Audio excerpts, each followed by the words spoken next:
Hi guys! Nagluto pala ako ng atay na may sigarilyas na gulay. So, papakita ko sa inyo guys.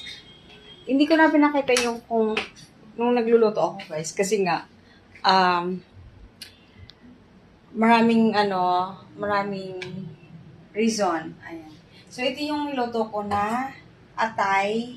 Ginisang atay. Dapat gagataan ko siya. Hindi ko na siya ginataan kasi nga, baka maumay kami. So, ang ginawa ko, ginisa ko na lang siya na may halong spicy, paminta, bawang sibuyas, at ano pa yun? Basta yun, may mga sangkap na ganon. And then, toyo, mamasitas, yun. So, masarap guys ang niluto ko. Alam mo na guys, pag ako nagluto ng pag-ulam, hindi naman sa nagmamayabang guys. Masarap talaga ako magluto. Hindi ko lang talaga ini-explore ang aking recipe or ang aking luto dahil nga guys,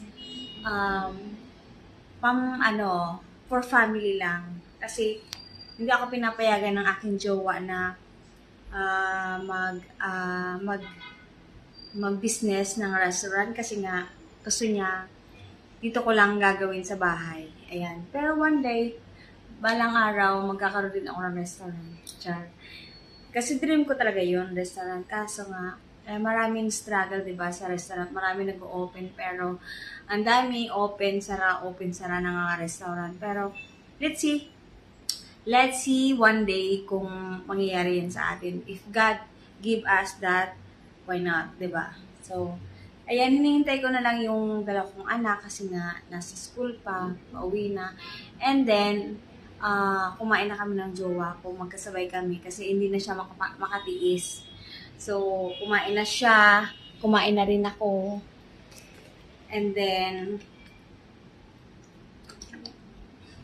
so ngayon, nag-rest na lang ako kasi nga, kasi after ko magluto, super init.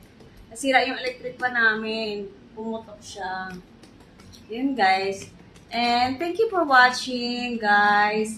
And sana naman, guys, i-share nyo. At then, don't forget to follow and subscribe my Facebook account or my page. Marami akong Facebook account. And then, ayun na nga, guys. Super init. Ay, by the way, muntik na, pag akit ko dito sa